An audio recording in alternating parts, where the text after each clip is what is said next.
Dalam hubungan internasional, yang utama bagi Indonesia harus tentunya kepentingan geopolitik kita dan kepentingan ekonomi kita. Karena itu yang utama adalah kita harus memperkuat ekonomi dalam negeri Indonesia. Kita harus menjaga kekayaan kita harus mengelola kekayaan kita harus hilirisasi supaya nilai tambah berpuluh-puluh kali naik. Kita kumpulkan kekuatan aset-aset dan keuangan kita sejahterakan rakyat kita, baru kita akan disegani, kita akan didengar oleh semua negara, terutama negara-negara selatan. Kita sekarang pun sudah jadi panutan bagi banyak negara di Afrika. Begitu banyak negara di Afrika sekarang melihat ke kita, datang ke kita, minta belajar dari kita, karena kita dianggap negara selatan yang cukup berhasil. Inflasi rendah, pertumbuhan masih ada, neraca perdagangan kita bagus, surplus perdagangan mungkin 5 tahun berturut-turut. Kita sekarang jadi panutan. Jadi leadership kita di dunia, di hubungan internasional akan tercermin dan terimpak oleh keberhasilan kita mengelola kekayaan kita, menghilangkan kemiskinan di negara kita, rakyat kita, meraih teknologi, menjadi negara industri. Itu yang akan membuat kita memimpin dunia selatan. Terima kasih. Baik, selatan kita punya potensi yang hebat. Kita punya sumber daya alam yang sangat bagus. Kalaulah kita mau konsentrasi saja untuk bisa menuntaskan kekuatan yang berbasis pada sumber daya alam, ambil satu saja, teknologi baterai. Maka kalaulah kemudian kita akan bekerja sama dengan selatan-selatan, nikel kita miliki. Tapi boksit, ya, kita bisa share dengan beberapa negara yang lain. Ada juga litium umpama dengan Argentina. Maka kalau kemudian ini kita konsentrasikan penuh, betapa kekuatan ekonomi akan besar. Ini menciptakan lapangan kerja dan kita menyiapkan jemput bola SDM yang unggul untuk bisa meraih itu, dan kekuatan itu akan berimbas kepada rakyat kecil. 1, butuh lapangan kerja. 2, dia butuh daya beli yang baik. Dan yang ketiga, mereka butuh pekerjaan karena ada lapangan kerja yang disediakan oleh pemerintah. Baik, waktunya habis. Baik. Oke. Waktu di sana habis, waktu sini baru mulai. Gitu dong. Debat semalam unjuk gigi soal pertahanan. Nih, udah hadir nih semua nih. 3 tim ses pada pagi hari ini sudah ada Mas Billy Nero Tumilena, juru bicara muda Timnas. Amin. Selamat pagi Mas Billy. Pagi. Kemudian juga Mas Astrio Velgen, juru bicara muda TKM Prabowo Gibran. Selamat pagi Mas Astrio. Kemudian juga Mas Noto Suneto, juru bicara muda TPN Ganjar Mahfud. Selamat pagi Mas Noto. Waduh, salamnya begitu ya. Ini kayaknya semalam nih nobar di mana nih pada nih? Langsung di itu di Istora atau di? Oh enggak, kalau ke saya kemarin kebagian jadwal piket di Media Center. Media Center. Markas pemenangan kita di. Kalau Rio nonton langsung? Kebetulan ngisi di stasiun lain kemarin. Oke. Dinas juga di TV lain. Oh, barengan juga di TV lain. Kebetulan enggak, baru pertama kali ketemu. Oh, baru pertama Tapi kali. aura persahabatan sudah mulai terlihat. Nah, walaupun baru pertama kali Kayak bertemu. semalam ya, kayak semalam. Tapi kan paginya kan juga ketemu juga sama dia Iya, katanya. makanya Iya. kita sudah Ini jadi kalian mau bersahabatan tau nggak? Kita berhentikan aja nih udah. Mas Billy, Siap. 01 dulu lah. Semalam tuh nampaknya dari awal Pak Anies sudah on fire, menyerang mengenai pertahanan begitu. Kan kalau kita ngomong menyerang kan dalam artian juga kemarin kita banyak dapat kritik juga kenapa Pak Anies begitu ofensif ya kesannya. Anda tim merasa itu juga? Bukan, kita dapat dengar dari kritikan dari luar. Cuma apa yang kami sampaikan, Pak Anies sampaikan semalam itu kan sebenarnya berdasarkan berdasarkan fakta, terus kemudian kita juga sampaikan data, sampaikan kritik. Jadi secara substansi sih nggak ada yang keluar. Tapi kalau pihak sebelah menganggap itu personal ya mungkin itu perlu diklarifikasi ke sebelah. Sebelah. Tapi apa Sebelah yang itu udah 2 loh. Sebelahnya yang mana nih? Yang sebelah banget atau yang ngomong loh, Mas. kalau sebelah kan kemarin mencoba bersahabat, tapi kan kita dari awal pesannya coba sudah sampaikan di awal bahwa penekanan kita terkait isu kemarin ada 3. Yang pertama kan kita harus adaptatif, kita nggak hanya menghadapi ancaman yang tradisional, tapi kita juga menghadapi ancaman yang non-tradisional. Itu beberapa kali pernyataan di berbagai segmen Pak Anies sudah sampaikan. Kemudian yang kedua, tentang Hankam juga banyak disinggung tentang bagaimana pengelolaan anggaran supaya lebih merata. Terus kemudian bagaimana Hankam ini juga bisa menjawab pertanyaan-pertanyaan yang selama ini jadi isu. Kemarin misalkan dari pertanyaan panelis tentang Laut Cina Selatan. Terus kemudian yang ketiga juga tentang anggaran. Kemarin kan juga banyak disorot. Dan saya rasa dalam batas koridor yang wajar, tidak ada yang menyerang personal, dan kalau itu dianggap personal ya mungkin bisa ditanyakan. Tapi Anda puas nggak dijawab oleh kubu 2? Puas, banyak yang data yang masih belum keluar. Bahkan kalau kita ingat semalam kan Pak Prabowo juga malah mengajak kedua paslon ini keluar untuk diskusi lanjutan. Tapi kan yang kita tekankan bahwa ya ini forum terbuka, diskusi, semua orang melihat ini sebagai momennya saat ini ya, hari ini. Di KPU ya harusnya dibuka datanya saat itu juga. Gitu. Oke, itu silakan di-counter oleh Pertama kita harus menyadari bahwa esensi debat adalah bagaimana caranya kita meyakinkan publik untuk memilih pemimpin dalam 5 tahun ke depan. Memang dari debat kemarin bisa kita bagi menjadi 2 parts mostly. Yang pertama adalah bagian substansi. Yang kedua adalah nanti yang kita mungkin akan bahas lebih dalam adalah serangan-serangan yang ditunjukkan kepada Pak Prabowo pada debat semalam, terutama oleh Pak Anies. Nah, kalau kita bisa mulai, kita mulai dari yang enteng-enteng dulu. Yaitu justru ini yang sebenarnya lebih penting, yaitu adalah masalah substansi. Kita merasa bahwa Pak Prabowo ini justru adalah paslon yang paling relevan dengan debat kemarin. Kenapa? Karena Menteri Pertahanan. Sebenarnya bukan karena profesi beliau, tapi lebih karena begini. Argumen-argumen yang disampaikan oleh Pak Prabowo itu satu adalah bersifat fundamental. Beliau selalu menyatakan bahwa program-program apapun yang kalau kita ingin jalankan, kita harus fokus kepada fondasi dasarnya terlebih dahulu. Artinya apa? Kita harus memperbaiki income negara terlebih dahulu. Melalui apa? Seperti yang disinggung, memperluas tax base, memperbesar tax ratio. Juga bagiannya adalah hilirisasi. Karena hilirisasi itu juga adalah bagian daripada pertahanan non-militer. Di mana kita bisa memperkuat ekonomi kita, ketahanan pangan, ketahanan energi, dan juga ketahanan sumber daya manusia. Meskipun itu menurut Anda substantif, tapi tidak seksi di mata Billy. Saya nonton kemarin. Maka daripada itu rakyat harus diedukasi bahwa kita harus mengerti nih step-step apa saja yang diperlukan ketika kita ingin memimpin negara sebesar Indonesia dan sekaya Indonesia. Jadi Anda lebih firm di edukasi. Kita nggak bisa terlalu langsung tinggi, kita harus mulai dari level fundamental. Yang kedua adalah, padahal kan Mas Anies ini kan sosok yang edukatif sekali loh sebetulnya. betul, makanya sangat disayangkan kalau menurut saya sosok seedukatif Pak Anies justru memanfaatkan waktunya untuk menyerang Pak Prabowo secara pribadi terutama. Iya, Bil. Emang menyerang secara pribadi? Saya tegaskan di awal kan kita tidak menyerang personal ya. Tapi substansi. Apa yang kita sampaikan kritik, mungkin kritiknya terlalu keras. Kan kalau kita ngomong tentang etika, sebenarnya tentang batasan-batasan yang mungkin kita bisa sebutnya subjektif ya. Kemarin kan juga sempat etika, juga sempat beliau tensinya cukup naik gitu ketika Pak Anies sebut tentang bagaimana. Tapi kan Pak Anies diingatkan, profesor. Betul. Itu tuh. Ya profesor itu mungkin bisa jadi sarkas, mungkin bisa jadi Profesor belajar lagi sapaan ekonomi betulan, gitu ya. Jadi kita melihatnya sih masih dalam batas yang wajar dan nggak ada yang menyalahi. Oke. Ya, tapi kemarin juga banyak yang merasakan pertanyaan-pertanyaan itu nggak dijawab sama Pak Prabowo semalam. Iya. Data-datanya tidak dikeluarkan begitu. Sebenarnya begini, ini yang harus kita luruskan. Bahwa pekerjaan sehari-hari Pak Prabowo ini adalah sebagai Menteri Pertahanan.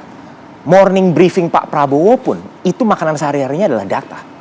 Ya kenapa Pak Prabowo tahu data-data sebenarnya yang harus dilakukan seperti apa. Tetapi, jika tujuannya hanya adalah untuk memenangkan debat atau mendapatkan jabatan semata, maka Pak Prabowo tidak rela untuk mendisclose atau menginformasikan hal-hal yang bersifat rahasia. Yang perlu kita ketahui Jadi itu rahasia tidak untuk di-share data ke publik. pertahanan banyak yang bersifat rahasia. Makanya kalau kita Termasuk ketahui anggaran tersebut. termasuk anggaran, termasuk kekuatan alutsista kita, termasuk ada yang berargumen bahwa kita perlu mengeluarkan buku putih. Itu merupakan bagian daripada rencana strategis nasional bagaimana cara kita menjaga informasi tersebut. Makanya kalau kita perhatikan, rapat-rapat kerja atau RDP antara Menteri Pertahanan dengan Komisi 1 itu banyak yang dilakukan secara tertutup. Kenapa? Karena memang tidak semua informasi ini boleh didiskusi. Tapi di-spill dikit lah, masa nggak dikasih sama sekali? Saya rasa Spill dikit tidak aja ada harga kemarin. yang sepadan untuk membocorkan informasi rahasia negara. Bahasa Dan Pak slang, Prabowo mengerti. bahasa slang aja ada istilahnya bocor halus loh gitu loh. Untuk urusan informasi negara Nah, itu tidak bisa. ini nih Anda nih kubu Anda nih Noto yang gerem banget kayaknya kalau ngelihat datanya mana Pak gitu loh. Ini suasananya kayak kemarin malam ya. Mungkin saya harusnya duduk tengah. Mulai aja. Tapi saya kira Pak Ganjar tuh unggulnya 3 hal. Ya. Pertama adalah Di belum apa langsung Pak Ganjar unggul. looknya, ya kan, dengan bomber very presidential kan, Iya, siap iya. melindungi bangsa. Udah gitu kayak ya. penerbang loh. Kayak Tom Cruise. Kayak Tom Cruise. Kayak Kapten Top kita. Gun. Top Gun. Top Gun. Terus yang kedua adalah datanya tentunya. Jadi udah lengkap pertanyaan mengenai pertahanan, HI, geopolitik, semuanya lengkap. Bahkan sebenarnya kalau ada waktu untuk membahas mengenai economic diplomasi, mungkin Dia juga sudah siap gitu? sudah siap. Oh, Dan oke. yang ketiga adalah idenya. Jadi tadi kalau semalam itu kita mendengar misalnya 1, 2 mungkin banyak berargumen, tapi Pak Ganjar fokus untuk memberikan ide-ide. Di akhir baru. Iya. Ide-ide solutif, ide-ide alternatif. Banyak Ya. sekali. Mungkin saya bisa jelaskan di segmen selanjutnya. Yang moderator juga tuh kita ya. Tapi Toto, gini, kalau misalnya bicara soal tingkat kepuasan ya, Ya. iya kan? Berapa nilai untuk Pak Prabowo tadi malam dari kubu Ganjar? Pak Prabowo mungkin 5 ya, sama seperti Pak Ganjar kemarin. Oke. Pertama, 5 itu adalah angka yang apresiatif, memang ada hal yang baik, namun juga evaluatif. Artinya banyak hal yang perlu diimprove lebih baik lagi. Anda mengakui ada juga ucapan dari Pak Prabowo yang oke gitu ya, on the track Tentu, begitu tentu. ya. Kalau Pak Anies berapa dinilainya? Kalau Pak Anies? Pak Anies, saya nih ya, bukan Pak Ganjar ya.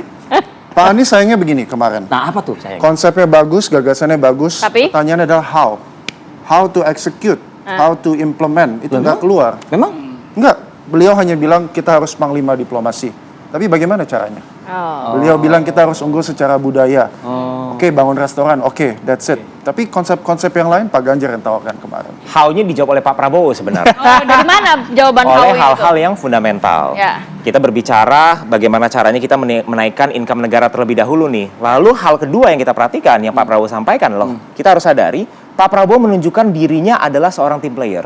Beliau menyadari kapasitas beliau sebagai Menteri Pertahanan adalah bagian daripada Republik ini. Yang artinya adalah ketika ada limitasi-limitasi fiskal, kebutuhan-kebutuhan negara lainnya, maka Kementerian Pertahanan tidak segan-segan untuk merealokasi sebagian anggaran untuk kepentingan yang lebih baik. Misalnya contoh ketika pandemi di 2020, Kementerian Anggaran banyak melakukan refocusing dan realokasi anggarannya untuk kepentingan COVID. Iya. Itulah salah satu alasan juga kenapa Kementerian Pertahanan melakukan beberapa kali penundaan untuk pembayaran proyek KF21 katakanlah, atau bahkan yang terakhir adalah penundaan pembelian Mirage 2000. Itu bukan karena kita tidak berkomitmen. Oke. Itu karena kita menghargai bahwa memang ada limitasi di dalam ruang fiskal. Baik. Dan Pak Prabowo sebagai tim player menghormati hal tersebut demi kebaikan NKRI. Oke, tapi justru jadi datanya turun semua katanya Ganjar kan semalam kan karena Covid gitu ya. Kalau Billy, sebelum kita jeda nih. Ya ini dejavu semalam ya. Sebelah ini kayak mencoba bersahabat dulu. Nanti mungkin kejutannya Mas Noto akhir-akhir ya. Tapi saya melihatnya juga begini. Kalau tadi berbicara tentang COVID juga, kita semua, baik Pak Ganjar ataupun kami, Pak Anies juga punya pengalaman ketika kita di DKI. Di DKI Jakarta. Bagaimana refocusing anggaran yang tadi disebut, bagaimana juga terkait Artinya sama-sama sadar ya. Betul, terkait subtema kemarin kan juga ada hubungan tentang diplomasi. Bagaimana ketika COVID, Jakarta mencoba berdiplomasi supaya dapat support dari sister city misalkan. Itu kan juga ditempuh dengan cara berdiplomasi tentu. Ya, ya. Dan kita melihat juga semua kemarin kita akui awalnya menampilkan performa terbaik. Mungkin kan dinamikanya kelihatan sekali ketika debat. Dan kami percaya apa yang disampaikan Pak Anies ketika debat kemarin juga tetap dalam batasan substansi yang keras. Dan kemarin penekanannya tadi kan sempat disinggung Mas Noto, how gitu kan. Pak Anies tegas sekali misalkan mengambil peran, kita harus tetap mengambil peran kembali, bukan harus ya. Kembali mengambil peran sebagai pemimpin ASEAN. Ya. Itu kan sebenarnya kita bukan lagi menjadikan semua isu yang terkait dengan global, kita selesaikan sendiri sebagai bangsa. Tapi kita juga perlu membuka ruang untuk kita berdiplomasi, kita membangun kekuatan secara kawasan. Dan secara spesifik disebut tentang ASEAN. Nanti coba kita bedah ya, how Aduh, memimpin tapi ASEAN tahan ya. dulu Mas, kita akan ngomong lagi ya. Nanti ya di segmen berikutnya. Di sini banyak moderator ya. Kembali sesaat lagi. Oke, kembali lagi di Apa Kabar Indonesia Pagi. Mas Rio, ini kan sebenarnya harusnya menjadi panggungnya Pak Prabowo begitu ya, menguasai lah pasti mengenai pertanyaan-pertanyaan dari 01 dan juga 03. Tapi kemarin juga ada pertanyaan mengenai pembelian alutsista bekas yang akhirnya kayaknya nampaknya juga kurang clear dijawab oleh Pak Prabowo. Ya, jadi seperti ini. Yang coba disampaikan oleh Pak Prabowo adalah kita tidak boleh memberikan standar kepada katakanlah pesawat tempur bekas sama seperti ketika kita memberikan standar kepada mobil bekas atau sepeda motor bekas. Beda tuh ya. Dimana kalau mobil atau motor bekas kita mengenal istilah waduh ini bekas tabrak atau bekas banjir. Istilah-istilah seperti itu tidak ada di dalam dunia aviasi. Seperti yang kita tahu, industri aviasi baik sipil, terutama militer, merupakan industri yang paling terwell regulated di seluruh dunia. Makanya moda transportasi yang paling aman itu adalah moda transportasi udara. Ya. Lalu kedua yang perlu kita pahamin adalah ketika kita berbicara kapasitas pesawat tempur, yang perlu dihitung itu bukan adalah umurnya, tetapi jam terbangnya dan juga remaining flight hours yang sisa berapa jam terbangnya. Lalu yang kemarin tidak dipahamin oleh paslon 01 dan juga 03 adalah ketika kita berbicara pesawat tempur, ada yang namanya MLU. MLU itu adalah namanya midlife update atau istilah yang kita tahu mungkin refurbishment. Apa itu? Kita upgrade avionics-nya, kita upgrade airframe-nya atau sasis-nya, kita upgrade persenjataannya, payload-nya dan segala macam. Ujung-ujungnya impact-nya apa? Dia punya flight hours itu bertambah.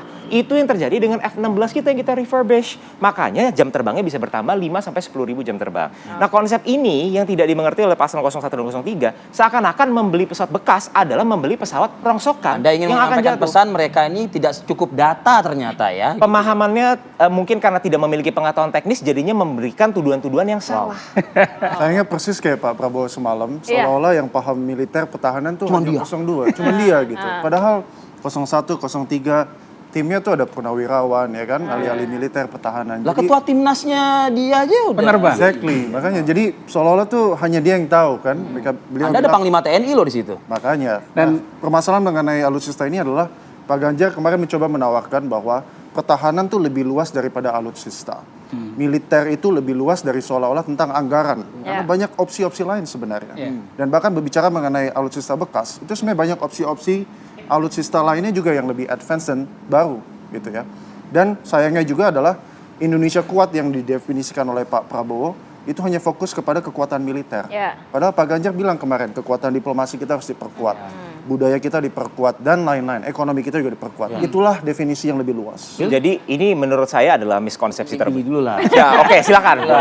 Ya, Mas Billy sih. tentang bekas itu kemarin juga kalau kita ingat kan Pak Prabowo kemarin membandingkan pembelian bekas sekarang itu ketika dulu era Bung Karno ketika menghadapi Irian Barat kemarin beliau terminologi yang digunakan. Kan tentu itu berbicara tentang rentang waktu saja sudah out of date menurut kami. Dan menurut saya sudah bukan perbandingan apple to apple. Kalau bisa menjelaskan perbandingan mungkin bisa dijelaskan lesson learn dari negara lain gitu. Dan kedua juga yang saya ingat dari penjelasan Mas Noto tadi kan tentu kita ingat bahwa sekarang itu kita membeli tadi karena disebut tentang pesawat kan banyak sekali pattern yang digunakan. Kita beli dari Mesir, kita beli dari Rusia dan tentu banyak pattern yang bisa membedakan di situ. Dan tentu menurut saya juga kemarin penjelasan Pak Ganjar juga saya tangkap ketika kita banyak sekali pattern ataupun negara tempat kita membeli itu tentu akan menyusahkan juga untuk penerbang secara spesifik atau mungkin secara aturan, bahkan yang kemarin kan belum disebut ya, kita kemarin sempat bahas tentang buku putih, bahkan buku putih pun secara internal nggak cuma untuk dimanfaatkan untuk negara lain, juga untuk internal, baik itu anggota TNI yang aktif, itu juga pasti perlukan panduan seperti itu. Tapi kurang wawasan tadi katanya mungkin mengenai ya semua yang dibeli bekas itu belum tentu rongsokan juga. Nggak ngerti atau nggak paham Nggak atau apa paham. gitu loh maksudnya. Ya, kalau kita bicara wawasan, tentu kita juga terima insight. Tadi seperti Mas Roto jelaskan, kita Kan juga ketua timnas belajar. Anda itu purnawirawan apa? Iya. Betul, dan Iya. kemarin Masa nggak Kapten juga sudah menjelaskan begitu bahwa ada juga? 135 jenderal di belakang kita. Tentu itu memberikan banyak masukan tentang hal tersebut. Tapi memang itu tadi, kalau berbicara tentang alutsista kan kita nggak bisa membebankan semua di satu matra tertentu. Misalkan kita bahas tentang tadi tentang angkatan udara, tapi pemerataannya bagaimana juga bagi angkatan darat, Darat dan angkatan laut laut. dapat porsi yang merata. Itu masih berbicara tentang matra, belum berbicara lagi tentang pemerataan untuk isu yang lain, misalkan untuk cyber security yang tadi saya sebut dengan non tradisional. Jadi saya tambahin sedikit aja, Mas. Nah, iya. Inilah perbedaan teori pengamat dengan seseorang yang actually doing the job. Ketika kita menjalankan tugas, itu ada tantangan-tantangan dan itu yang dialamin oleh Pak Menhan. Tantangannya seperti apa? Kalau kita tidak mempunyai keterbatasan, ya sudah kita langsung beli saja 10 skuadron pesawat tempur generasi kelima seperti F-35. Kalau kita tidak memiliki keterbatasan. Tapi nyatanya satu kita memiliki keterbatasan. Anggaran. Yang kedua adalah kita memiliki problem di mana saat ini pesawat-pesawat tempur kita banyak yang sudah usang. Seperti contoh pesawat F-5 kita yang masih hari ini in service itu sudah berusia lebih dari Tapi 30 katanya tahun. Pak Ganjar no utang no usang. Makanya ini yang paling penting. Kita memiliki kebutuhan mendesak untuk segera mengisi kekosongan alutsista kita. Makanya kita mengambil opsi untuk membeli pesawat terbang yang memang bekas tapi masih dalam keadaan prima. Karena Qatar sendiri karena bukan negara yang terlalu aktif, flying hours-nya itu masih sedikit. Jadi ini loh miskonsepsi yang perlu diluruskan. Kalau sebagai pengamat enak-enak saja kita ngomong teorinya ya memang kita kalau bisa beli F-35 langsung kita beli 100 biji. Ya, Oke, tapi tidak seperti ini itu. kita coba selain mendengarkan suara mereka ya pemirsa ya, kita coba ajak juga pemirsa untuk menikmati juga suara-suara dari masyarakat. Masyarakat ya. Tapi kita jeda dulu sejenak ya. Kita akan hadirkan saat lagi tetap bersama kami. Oke, kita balik nih sekarang ya dari kubu Satset, ya kan? Noto silakan mungkin apa yang perlu di-highlight dari tadi malam dan apa yang membuat publik ini ya yakin bahwa yang pantas itu adalah Anda. Ya, mungkin closing statement, kita masyarakat perlu memilih presiden itu yang tidak hanya membawa nasionalisme sempit dan juga yang tentunya punya ide-ide segar dan inovatif untuk permasalahan bangsa, termasuk terkait dengan hubungan internasional. Dan saya kira Pak Ganjar kemarin sudah tepat untuk membawa itu semalam ya. Dan satu-satunya bahkan yang fokus untuk membawa solusi dan ide tadi gitu ya. Dan yang Jadi mulai dari ASEAN ya kalau nggak salah tadi. dari ASEAN, bahkan revitalisasi ASEAN. Jadi penuh ide konstruktif untuk dunia internasional juga gitu ya. Dan mungkin bagi masyarakat juga perlu menilai presiden yang bisa menggaris kepentingan domestik dan internasional. Pak Ganjar di awalnya bilang bahwa dengan bertemu masyarakat, misalnya, dia melihat bahwa ada sinergi yang erat antara keputusan domestik dan keputusan internasional. Nah itu sangat cerdas dan saya kira mungkin daripada terjebak antara calon yang mungkin Yang lagi perang dingin itu ya. perang dingin, yang satu fokus ke konsep dan gagasan, Yang yang satu bingung atau tidak transparan dalam keputusan strategis. Jadi ke Anda gitu. 03 lah. Rio. Saja.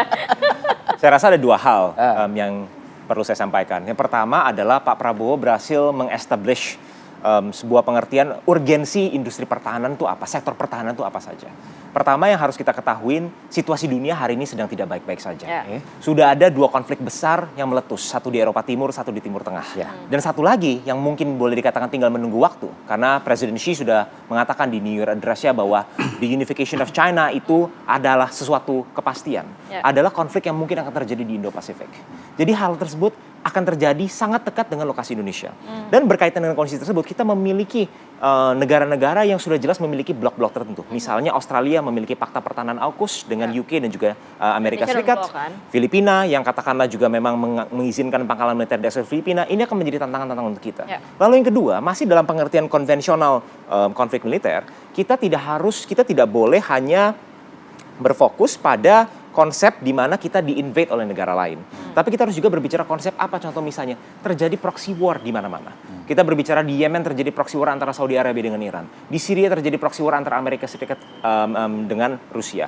Lalu kita juga berbicara konflik-konflik internal yang mungkin ditunggangi. Seperti misalnya yang terjadi di Arab Spring, di Libya yang Muammar Gaddafi harus terguling, Hosni Mubarak Waktu Anda 1 menit lagi, Pak. Dan juga kita harus menyadari bahwa ini penting untuk menjaga kekayaan Indonesia. Kenapa? Ada studi yang mengatakan bahwa kalau kita mengambil asumsi saja 10% dari total nilai tangkap ikan kita dicuri oleh pihak penangkapan asing, maka negara itu bisa rugi sekitar 20 triliun.